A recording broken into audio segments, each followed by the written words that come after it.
Hello friends, അപ്പോൾ എല്ലാവർക്കും പുതിയൊരു വീഡിയോയിലേക്ക് സ്വാഗതം. ഇതുവരെയായിട്ട് എൻ്റെ ചാനൽ സബ്സ്ക്രൈബ് ചെയ്യാതെ നോക്കുന്ന ആൾക്കാരുണ്ടെങ്കിൽ എന്തായാലും ഒന്ന് സബ്സ്ക്രൈബ് ചെയ്യുക.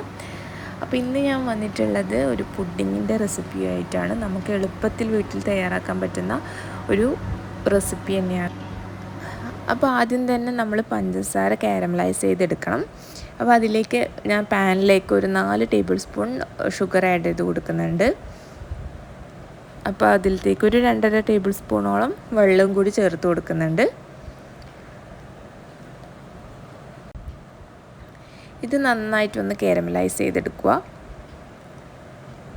ഒരു 2 മിനിറ്റോളം മതി, പെട്ടെന്ന് തന്നെ കാരമലൈസ് ചെയ്ത് കിട്ടും.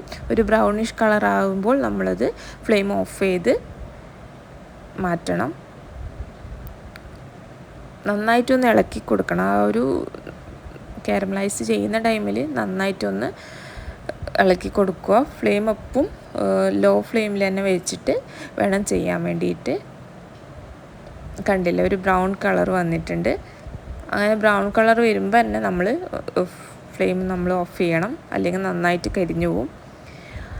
അപ്പോൾ എൻ്റെ ഇത് നന്നായിട്ട് ഇവിടെ കാരമലൈസ് ചെയ്ത് കിട്ടിയിട്ടുണ്ട്. ഇനി നമ്മൾ ഏത് പാത്രത്തിലാണോ പുഡിങ് തയ്യാറാക്കുന്നത് അതിലത്തേക്ക് നമ്മൾ ഒഴിച്ചു കൊടുക്കുക.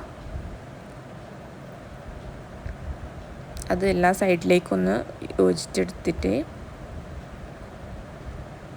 ഇനി അതവിടെ ഒന്ന് കൂളാവാൻ വേണ്ടി വെക്കുക. ഇനി അടുത്ത് നമുക്ക് വേണ്ടത് 2 മുട്ടയാണ്, പിന്നെ വേണ്ടത് പാലാണ്, പിന്നെ വേണ്ടത് അമൃതം പൊടിയാണ് ഞാനിവിടെ യൂസ് ചെയ്യുന്നത്.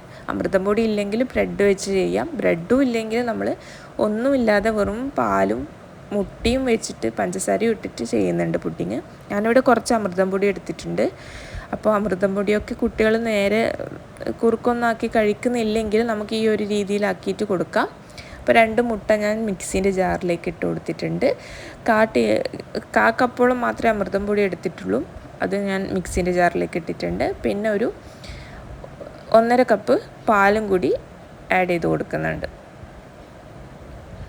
പിന്നെ നമ്മൾ ആവശ്യത്തിന് അനുസരിച്ചിട്ട് പഞ്ചസാര ആഡ് ചെയ്ത് കൊടുക്കുക. നമ്മൾ ഓൾറെഡി കാരമലൈസ് ചെയ്തിട്ടുണ്ട്. പിന്നെ അതുപോലെ അമൃതം പൊടിയിലും പഞ്ചസാരേൻ്റെ കണ്ടൻറ്റ് ഉണ്ട്. അപ്പോൾ നല്ലോണമൊന്നും ഞാൻ ഇട്ടിട്ടില്ല, ഒരു 2 ടേബിൾ സ്പൂൺ അത്രയേ ഇട്ടിട്ടുള്ളൂ. അപ്പോൾ നിങ്ങൾക്ക് നന്നായിട്ട് പഞ്ചസാര വേണമെങ്കിൽ നിങ്ങൾ ഇഷ്ടത്തിനനുസരിച്ച് ആഡ് ചെയ്ത് കൊടുക്കുക. ഇത് നമ്മൾ ഒന്ന് നന്നായിട്ട് അടിച്ചെടുക്കുക. അതിൻ്റെ ഇടയ്ക്ക് ഞാനൊന്ന് വാനില എസൻസ് ഒഴിക്കാൻ വേണ്ടി വിട്ടുപോയി. അപ്പം ഒരു 2 തുള്ളി അത്രയും വേണ്ടു, കുറച്ച് മാത്രം. ആ ഒരു ഫ്ലേവറിന് കുറച്ച് വാനില എസൻസ് കൂടി ആഡ് ചെയ്ത് കൊടുക്കുക. എന്നിട്ട് നമ്മളൊരു അരിപ്പ വെച്ചിട്ട് അതൊന്ന് അരിച്ചെടുക്കുക. ഈ ഒരു പാത്രത്തിലാണ് ഞാൻ സെറ്റ് ചെയ്യുന്നത്. അപ്പോൾ നന്നായിട്ട് അരിച്ചെടുത്തിട്ടുണ്ട്. ഇത് ഞാൻ ഇനി അടുത്തത് ആവിക്ക് വെക്കുകയാണ് ചെയ്യുന്നത്. ഞാൻ ഈ ഒരു രീതിയിലാണ് വെക്കുന്നത്. നിങ്ങൾക്ക് ഇഡ്ഡലി പാത്രവും അങ്ങനെ എന്തെങ്കിലും ഉണ്ടെങ്കിൽ അങ്ങനെ വെക്കുന്നതായിരിക്കും നല്ലത്. ഞാനിങ്ങനെ വെച്ചിട്ടുണ്ട്.